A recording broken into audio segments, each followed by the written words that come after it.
Então, na oportunidade, abra a sua revista da Escola Dominical, você que adquiriu, e vamos ali para a lição de número 8. Lição de número 8, que diz assim: o culto cristão e a ceia do Senhor. O culto cristão e a ceia do Senhor. Texto áureo, está ali na 1 de Coríntios, capítulo 11, verso 26. Porque todas as vezes que comerdes este pão e beberdes o cálice, anunciais a morte do Senhor até que ele venha. A leitura bíblica está no capítulo 11, né? Ali a partir do verso 23 ao verso 34.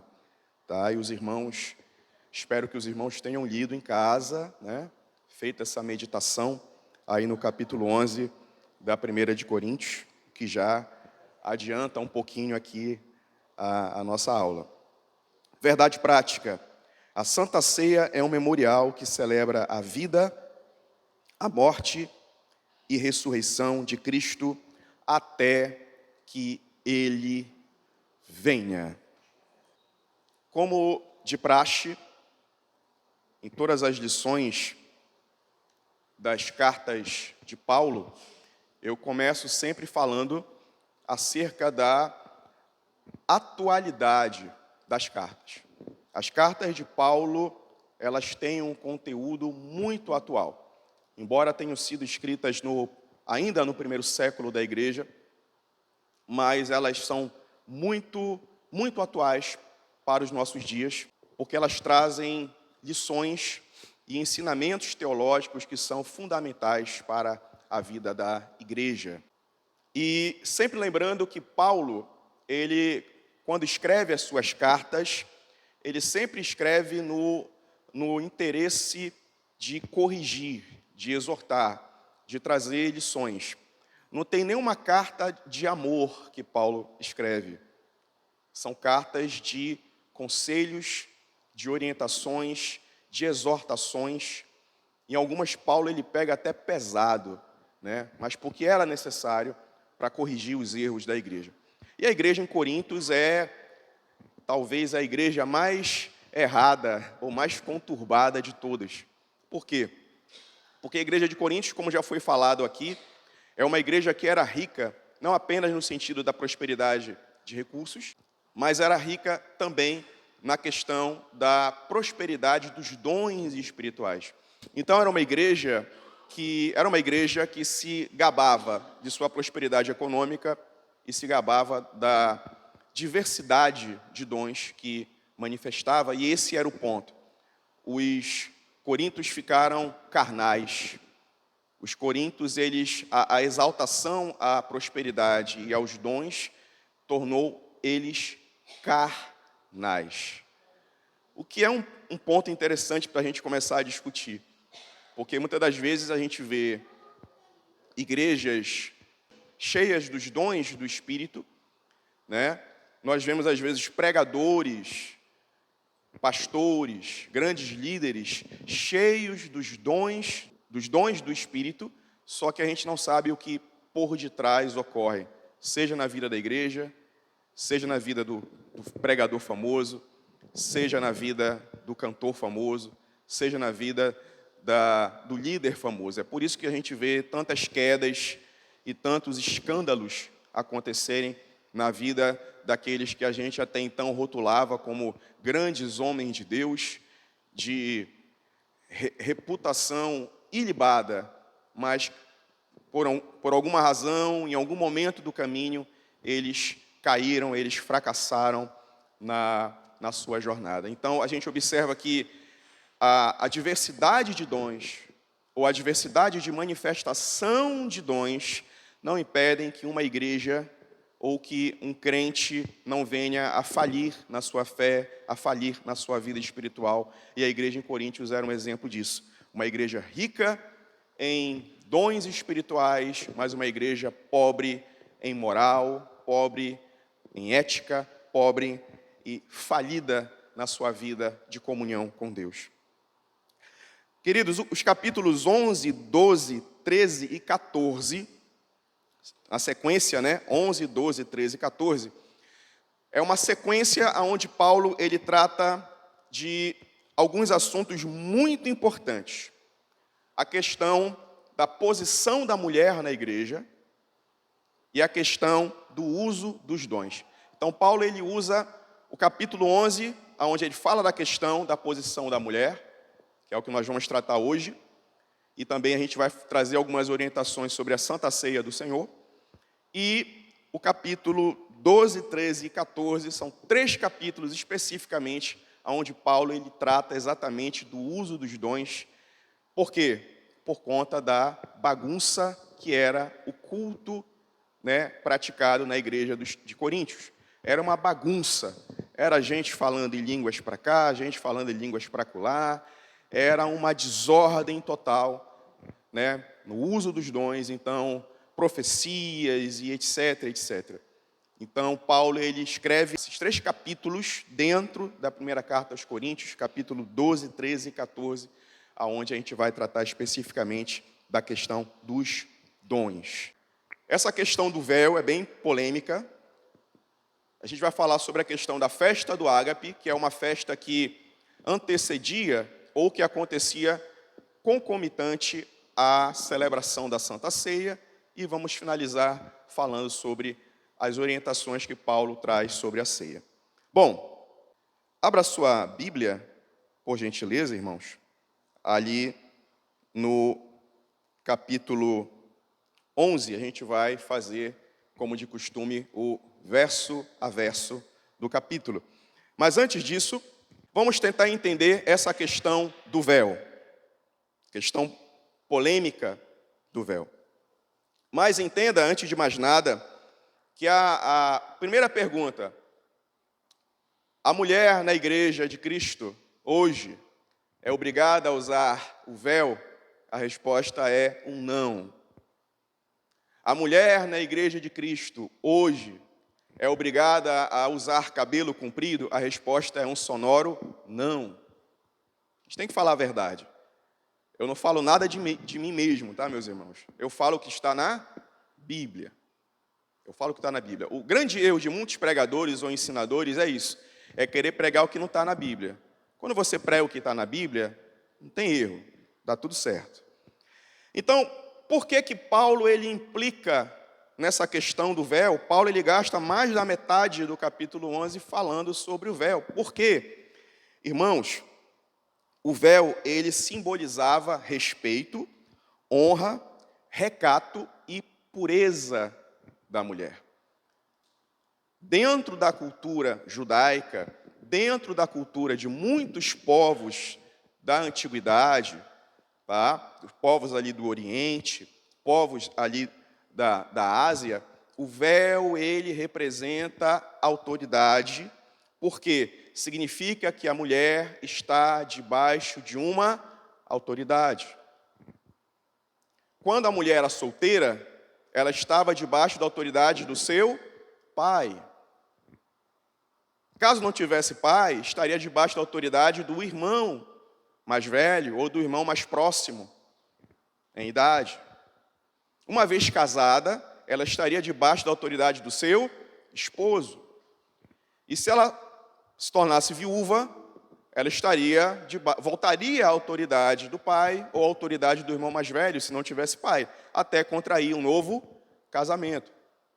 Então, usar o véu representava que a mulher estava debaixo de um princípio de autoridade. E simbolizava também que ela era uma mulher de respeito, de honra, de recato e pura. Essa é a questão do véu. Mas veja que isso é algo simplesmente cultural. Por exemplo, se você for em um país, por exemplo, no Japão, o cumprimento, como é o cumprimento deles? Eles se inclinam para frente, não há toque. Você se inclina cumprimentando, saudando aquela pessoa. Se você for, por exemplo, nos Estados Unidos, o cumprimento dos americanos é um mero aperto de mãos. Mais do que isso, a cultura deles acha estranho. Já você chega aqui no Brasil, qual o cumprimento? Você se abraça, você dá 2 beijinhos ou 3 beijinhos no rosto, dependendo da região, né? Então, é questão de costume. Mas qual é o princípio por detrás de tudo isso? É você estar saudando aquela pessoa. Seja inclinar-se para frente, seja num mero aperto de mãos, seja num beijinho no rosto. O princípio é um princípio de você se inclinar, cumprimentar, dar um ósculo no rosto da pessoa, mas é um princípio de saudar aquela pessoa. Simples. Mesma coisa o véu. O véu, para nós, ou o cabelo comprido, para nós, não faz nenhum sentido. Mas o princípio de autoridade, ele permanece. O princípio de autoridade é imutável. Por quê? Porque foi estabelecido pelo próprio Senhor. Esse é o ponto. A mulher não precisa usar hoje o véu, não precisa ter o cabelo longo, mas a mulher ela está debaixo, sim, de uma autoridade. E Paulo defende isso, e ele vai buscar lá no livro do Gênesis para explicar esses princípios, e é o que a gente vai fazer agora. Veja um exemplo aqui em Gênesis, no capítulo 24, verso 64 e 65. Rebeca também levantou seus olhos e viu a Isaque, e desceu do camelo, e disse ao servo: quem é aquele homem que vem pelo campo ao nosso encontro? E o servo disse: este é o meu senhor. Então ela tomou o véu e cobriu-se. Até então ela estava sem o véu, porque ela ainda não conhecia a Isaque. Rebeca já estava casada, meus irmãos. Rebeca casou por procuração. Casou por procuração. Quando o servo de Abraão foi e encontrou Rebeca, em todo aquele texto, em toda aquela narrativa do Gênesis, ela já veio dali, da casa de seu pai, devidamente casada. Só não havia ainda o que nós chamamos de consumação, né, do casamento, que é quando os dois se encontraram. Mas veja que no momento que ela viu a Isaque, opa, aquele ali é o meu marido, estou casada com ele. Ela colocou o véu em sinal, em representação de que estava debaixo de uma autoridade. Submissa a uma autoridade.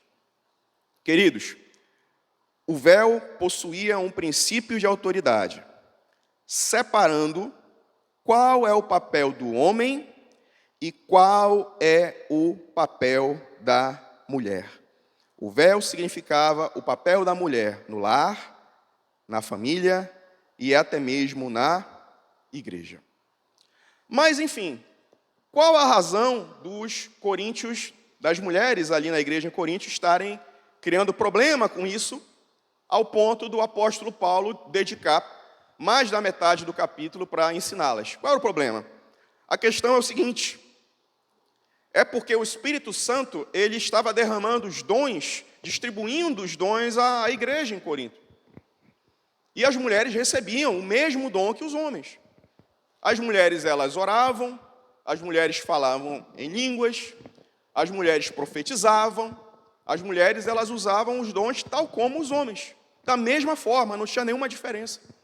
Então, elas começaram a pensar o seguinte: se nós recebemos os dons igualmente, por que que eu devo estar submissa a uma autoridade? Por que que eu tenho que usar o véu que representa que eu estou debaixo de uma autoridade? Então o problema era esse. Elas achavam que o fato de terem o mesmo dom e receberem a mesma virtude e utilizarem, serem manifestadas através da vida delas os mesmos dons que os homens recebiam, elas entendiam: bom, já que o Espírito Santo me usa do mesmo jeito que o homem, profetizo igual a ele, sou usada, sou o instrumento do Espírito igual aos homens, por que que eu vou estar debaixo de autoridade? Então é o seguinte: ninguém usa mais o véu. Essa era a grande polêmica. Essa era a grande polêmica. Só que a gente tem que entender o seguinte, que O uso do véu, ele é cultural. O uso do cabelo comprido, ele é cultural. Mas o princípio de autoridade, ele permanece. Que é o que nós vamos ver aqui versículo a versículo. Veja, verso 2. Eu os elogio porque em tudo vocês se lembram de mim e retêm as tradições, assim como eu transmiti a vocês. Guardem isso. Paulo, ele começa elogiando os coríntios. Ele fala, olha, eu elogio vocês. Vocês estão, de parabéns. Porque em tudo vocês retêm as tradições como eu transmiti a vocês. O que são as tradições, meus irmãos? As tradições dizem respeito ao ensino apostólico. Queridos, não tinha Bíblia escrita, impressa, aplicativo de celular, internet, Bíblia online, não tinha nada disso. Nada disso. A Bíblia, ela era transmitida de forma oral, muitas das vezes, ou através de pequenos fragmentos de capítulos ou de livros isolados. Nós não tínhamos a compilação do cânon. Então, Paulo dizia, olha, vocês estão de parabéns, porque o que eu tenho passado para vocês, no ensino apostólico, vocês têm retido. Muito bem. Só que os elogios param por aí, tá, meus irmãos? Porque Paulo, ele era desses. Ele começa passando doce em cima da cabeça e a partir do verso 3 é só exortação. Verso 3.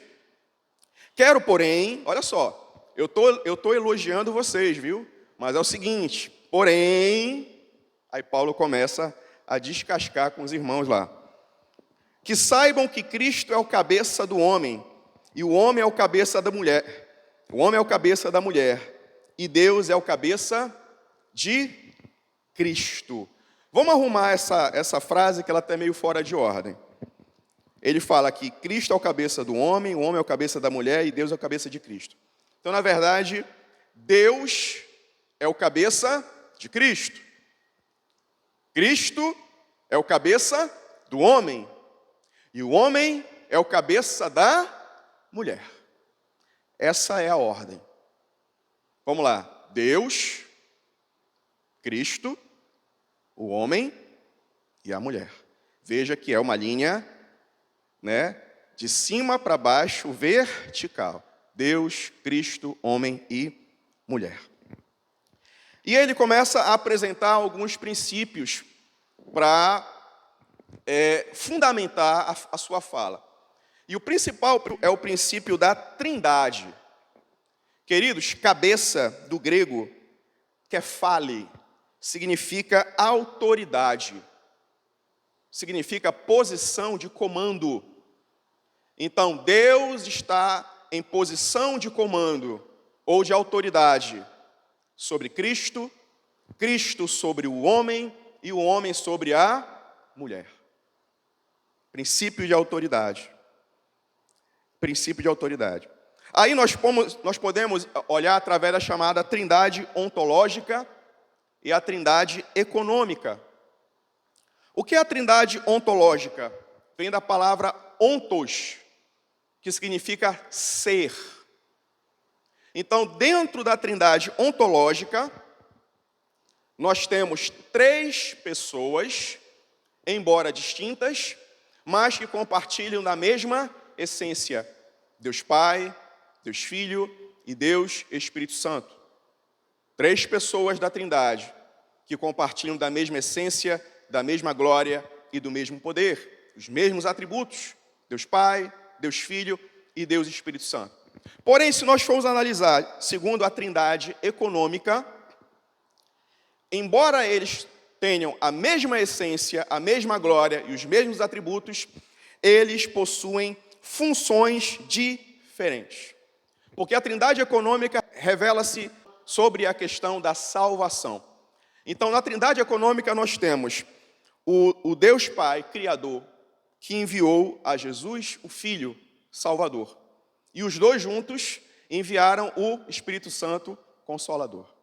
Então, veja que na trindade ontológica do ser, os 3 são iguais. Mas na trindade econômica, que diz respeito à salvação, os três possuem uma hierarquia, onde o Deus Pai é maior que o Deus Filho, e os dois juntos são superiores ao Espírito Santo. Mas onde é que isso está escrito? João 14, 26 e 28. Diz assim: mas aquele Consolador, o Espírito Santo, que o Pai enviará em meu nome. O Espírito Santo foi enviado por Deus em nome de Jesus. Esse vos ensinará todas as coisas e vos fará lembrar de tudo quanto vos tenho dito. E o verso 28. Ouvistes que eu vos disse: vou e venho para vós. Se me amasseis, certamente exultaríeis, porque eu vou para o Pai, porque o Pai é maior do que eu. Trindade ontológica, três pessoas iguais em tudo: poder, glória, atributos. Trindade econômica, diz respeito à salvação. Há uma hierarquia: o Pai que envia o Filho que vem como Salvador, e os dois enviam o Consolador. E o que é que isso é importante? Isso pode ser usado exatamente diante do que Paulo falou. Então, ontologicamente, homens e mulheres são iguais em tudo.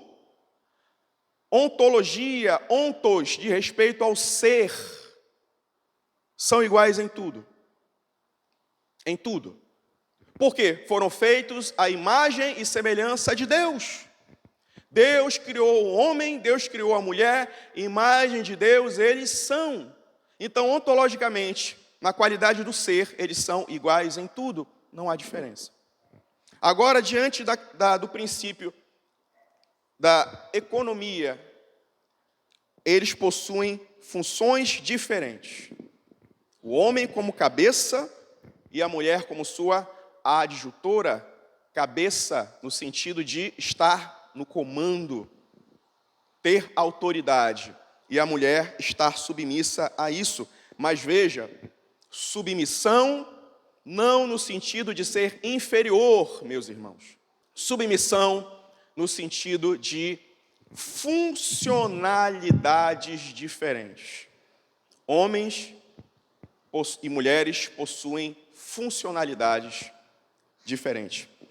Essa é o que nós chamamos de posição complementarista.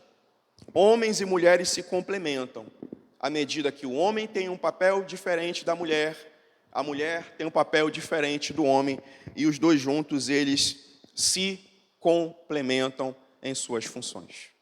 Homens e mulheres, eles têm funções diferentes, não no sentido de ser inferior, mas no sentido de um complementar a atribuição do outro, assim como a trindade. Do ponto de vista da ontologia, do ser, eles são iguais. O mesmo Deus que está no céu, desceu em forma de Deus, e depois voltou em forma de Deus e enviou a Ele próprio em forma de Espírito Santo, porque são a mesma pessoa. Mas, dentro do princípio da economia, eles têm funções diferentes. Eu tenho o Pai que enviou, eu tenho o Filho que veio como Salvador, e eu tenho o Espírito Santo que veio como Consolador. Nesse ponto, abrindo um parêntese, mas dentro do mesmo ponto, a questão do pastorado feminino. Aí nós temos um ponto polêmico. É exatamente por conta disso que as igrejas de Cristo, elas não ordenam mulheres pastoras. Porque se a partir do momento que você ordena uma mulher pastora, você inverte essa ordem. Deus, cabeça de Cristo, Cristo, cabeça da mulher, e a mulher, cabeça do homem. A partir do momento que a mulher é consagrada, ordenada, pastora, ela passa a exercer a autoridade. Ela passa a ser a cabeça. Quer fale, está sob comando.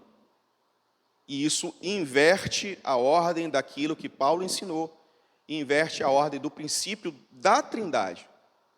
Então veja que Paulo ele fundamenta usando a própria trindade para que a gente venha a entender de que as mulheres não podem ser ordenadas a pastores ou ao presbitério ou algo do tipo, porque ela não pode exercer função sacerdotal ou de ensino autoritativo à igreja. O véu não tem mais nenhum valor. O cabelo comprido não tem mais nenhum valor. Mas o princípio de autoridade, de estar debaixo da autoridade que o véu e o cabelo representam, esse princípio permanece.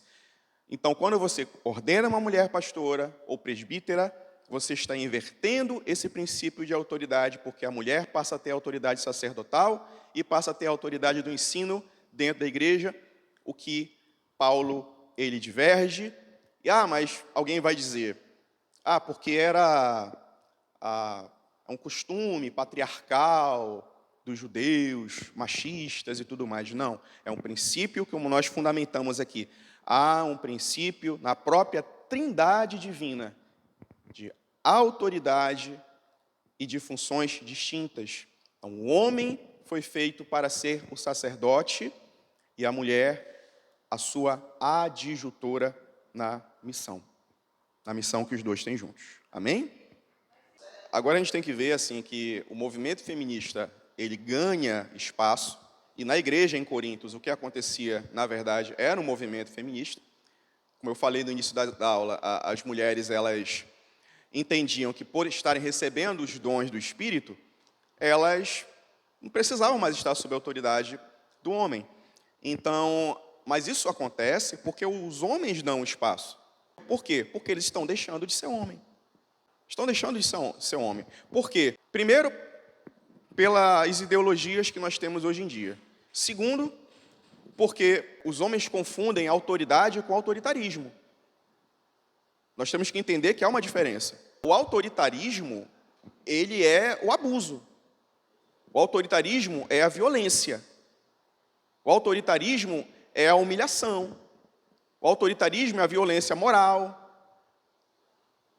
psicológica, física. Se impor fisicamente, que a maioria dos homens são mais fortes que as mulheres. Então, o exercício não é o exercício do autoritarismo, e sim da autoridade. A autoridade é servir com amor. A autoridade é uma liderança servidora.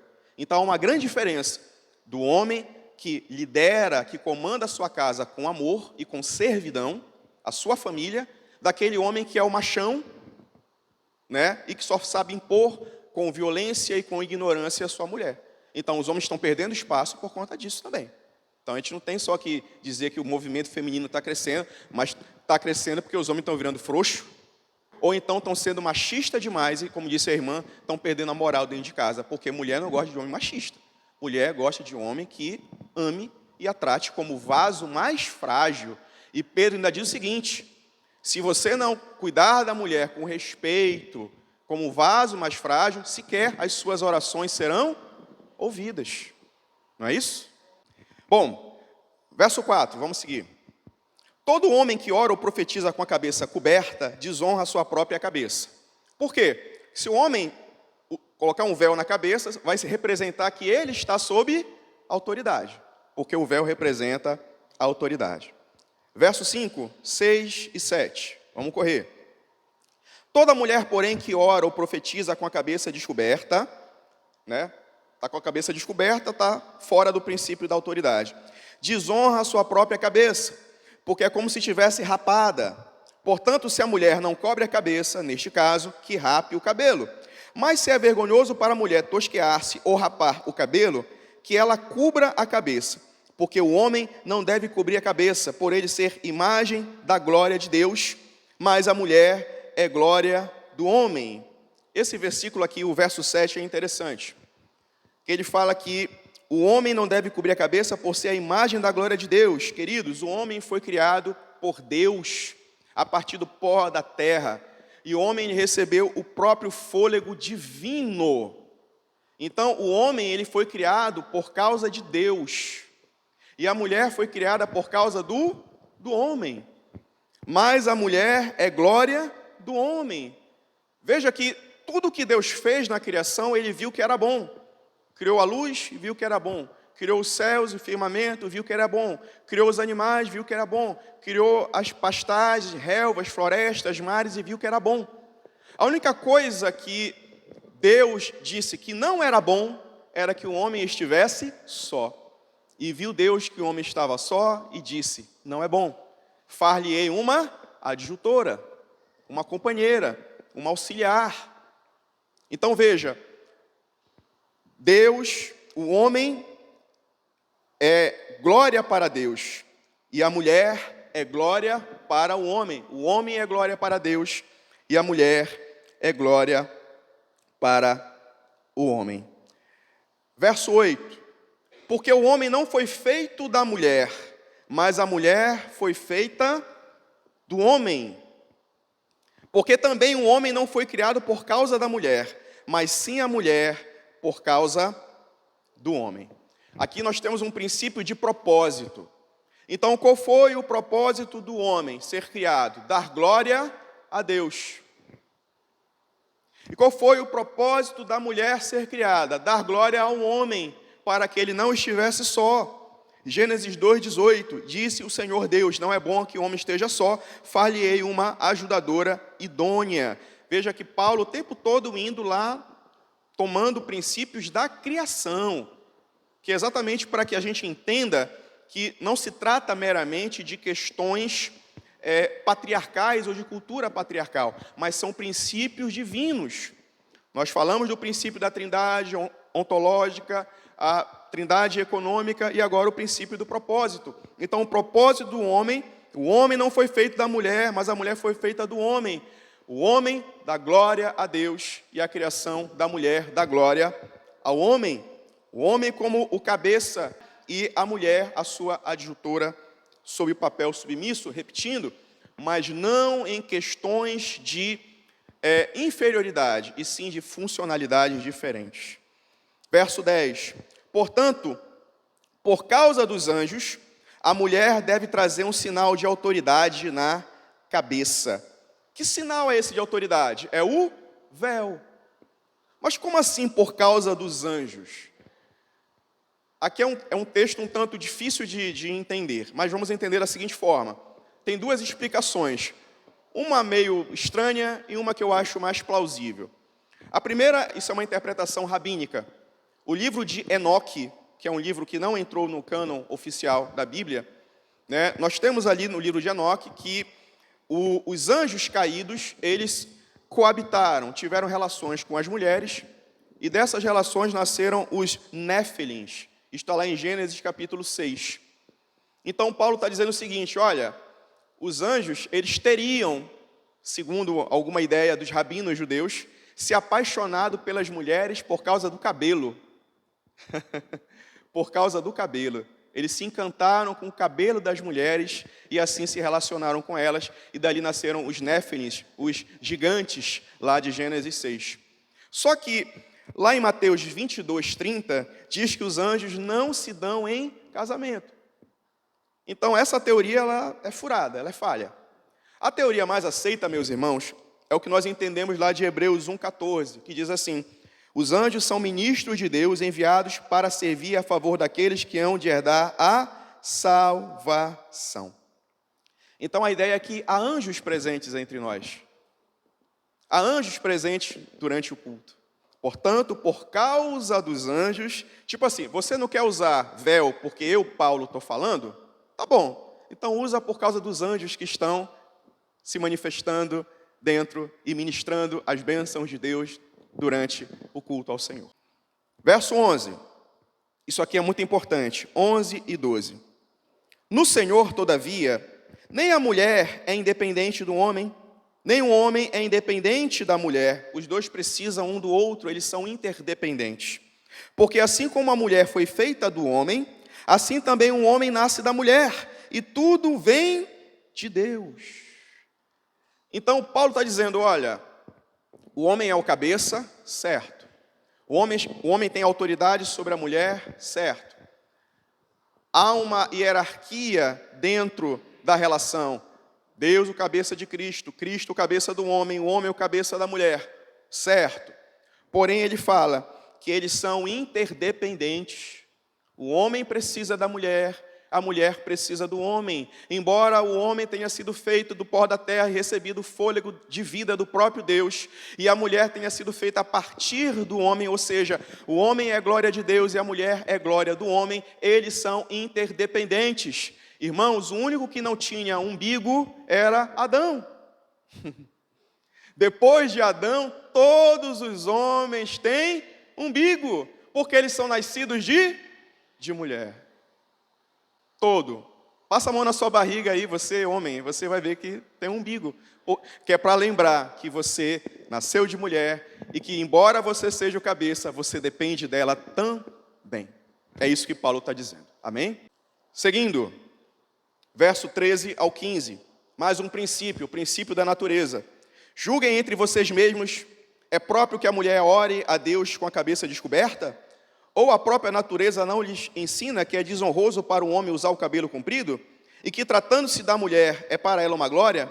Pois o cabelo lhe foi dado em lugar do véu. Tá? Que natureza é essa, meus irmãos? É um costume cultural.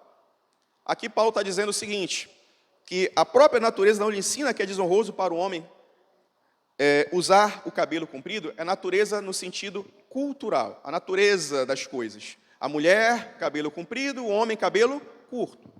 Essa é a natureza das coisas. É o costume das coisas. Porém, isso para nós não vale nada. O homem pode ter cabelo comprido, a mulher pode ter cabelo curto, tanto faz. O que importa é o princípio da autoridade. É isso que importa, tá bom? Verso 16. Mas se alguém quiser discutir essa questão, saiba que nós não temos tal costume nem nas igrejas de Cristo. Então Paulo está dizendo, olha, o costume é esse, mas nós não temos esse costume, enfim, a gente não vai discutir isso. Amém?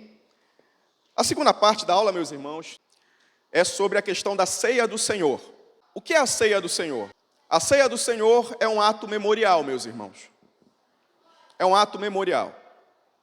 E os irmãos ali em Corinto, eles transformavam o que era algo simples em algo muito grande.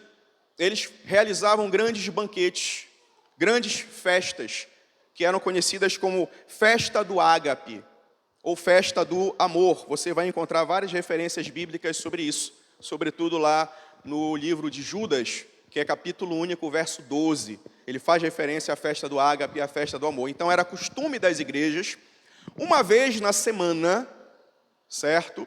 Eles se reunirem para cear. E nesta Santa Ceia, eles faziam um grande banquete e todos compartilhavam de uma refeição. E isso é bíblico. Se você for pegar ali em Mateus 26, 26, diz assim: enquanto comiam, Jesus pegou um pão e abençoou e partiu e deu ao discípulo, dizendo: tomai e comei, este é o meu corpo. Então vejam, eles estavam comendo. Havia um banquete, havia uma celebração. E durante a celebração, o Senhor Jesus, ele interrompeu para celebrar o pão e celebrar o vinho. Tá? Só que, o que acontecia? Os coríntios, eles eram uma igreja carnal, irmãos. E por serem uma igreja carnal, eles não dividiam o pão. É por isso que Paulo fala, olha, quando vocês forem comer, esperem uns pelos outros. Porque eles não queriam dividir o pão. Os que tinham mais recursos faziam o seu grande banquete separado dos que tinham menos recursos. E Paulo confronta eles exatamente nisso, dizendo o seguinte: vocês não têm vergonha? Querem comer, querem se embriagar, querem se banquetear, que comam em casa. Porque vocês querem vir para cá para encher a pança de vocês e os pobres. Irmãos, havia uma comunidade muito pobre na igreja. E os que tinham recursos não dividiam. Ou seja, era uma igreja carnal, era uma igreja segregadora, era uma igreja sem amor, onde não havia a verdadeira comunhão de Cristo. E Paulo, ele ataca eles exatamente nisso. Queridos, Santa Ceia é momento de amor. Santa Ceia é momento de comunhão, de partir o pão. E eles tinham esse hábito. Até o século VII, a igreja tinha o hábito de fazer grandes banquetes durante as ministrações da Santa Ceia. E para a gente finalizar, meus irmãos, nós temos que entender o seguinte: criamos muitos rituais, alguns deles até religiosos demais, nas nossas ministrações de Santa Ceia. Muitos religiosos. como exigência de roupa, como exigência, primeiro pão, ou primeiro vinho, ou os dois juntos, ou os dois separados, enfim. Tem várias fórmulas. É pecado? Não. Cada igreja tem o seu costume, cada igreja tem o seu hábito, cada liderança determina como quer que a ceia proceda. Mas não adianta nada disso. A roupa, a mesa posta aqui bonita, toda enfeitada, toda adornada, não adianta nada se nós não entendemos algumas coisas muito simples. Primeiro, o centro da Santa Ceia é Jesus. A ceia não é para o pastor, a ceia não é para a banda, a ceia não é para os cantores, a ceia é para Jesus. Jesus do início ao fim. A ceia aponta para Jesus, do começo ao fim da sua celebração. A ceia representa o passado, aponta para o passado, do sacrifício de Jesus, o que ele fez na cruz por nós, o seu sangue derramado, o seu corpo moído. Aponta para o hoje, que é a vida da igreja. Hoje, a Santa Ceia é um dos meios da graça de Deus. O que são meios da graça de Deus? São instrumentos pelos quais Deus abençoa a igreja. A palavra, a oração, a disciplina, o batismo, o evangelismo, a ceia. E a ceia, junto com o batismo em água, são os dois únicos sacramentos que foram deixados por Cristo à igreja. Então temos que entender que a ceia aponta para Jesus. No passado, o seu sacrifício. No presente, a vida da igreja, porque ela é um dos meios da graça de Deus pelos quais Deus abençoa a sua igreja. E a ceia aponta para o futuro, porque é um ato que aponta para a sua vinda. Temos que entender também, meus irmãos, que a ceia é momento de comunhão, é momento de amor. Não pode haver grupinhos, não pode haver divisões como havia na igreja em Corinto. Não pode haver segregações entre os que têm mais recursos e os que têm menos. As irmãs do círculo de oração só ficam num grupinho com elas, os jovens outro grupinho, os obreiros outro grupinho. Não. Ceia é comunhão. É por isso que eu defendo que não pode existir ceia online, porque ceia online não cumpre o papel da comunhão, o papel do amor, o papel do partir o pão, de compartilhar das necessidades com os irmãos. E nós temos que entender também, queridos, que nós temos uma responsabilidade muito grande. É por isso que Paulo fala que há muitos entre vocês fracos, doentes, e não poucos que dormem. Sabe o que é dormir? É morrer. Há um juízo de Deus sobre aquele que toma a ceia de forma indigna. Há um juízo de Deus. Deus envia doença. Deus envia fraqueza. Deus envia a morte para aqueles que tomam a ceia de forma indigna. Indigna. É por isso que Paulo fala que cada um, faça um autoexame. Examine-se, pois, o homem a si mesmo e tome da ceia. É uma reflexão de consciência. Eu estou brigado com alguém? Eu fiz alguma besteira em casa? Eu estou brigado com o vizinho? Eu pratiquei algo ilícito no meu trabalho, na minha escola, na minha universidade? Eu estou com o meu coração com raiva do irmão, da irmã? Faça um autoexame, porque há um juízo de condenação de Deus. Mas até mesmo o juízo de condenação de Deus é a manifestação da sua graça. Porque quando Deus ele manifesta o juízo de condenação sobre nós, Ele está nos dando a chance de nós nos arrependermos, de nós pedirmos perdão, de nós abandonarmos a falha, o pecado, e assim nos reconciliarmos com Ele. Então veja que até a disciplina do Senhor, ela é boa. Até a disciplina do Senhor faz parte da dispensação da sua graça. Então, meus irmãos, é isso. O véu, ele já não é mais obrigatório, já não é mais usual nas nossas igrejas, mas o princípio de autoridade que está sob ele, de que Deus é o cabeça de Cristo, Cristo é o cabeça do homem e o homem é o cabeça da mulher, esse princípio vale. E que a Santa Ceia é momento de comunhão, é momento de amor, é momento onde nós temos que fazer um autoexame para poder participar. e que Cristo é o centro da Santa Ceia, do início ao fim, apontam para Ele, apontam para a pessoa de Cristo. Que o Senhor possa nos abençoar esta manhã, em nome de Jesus.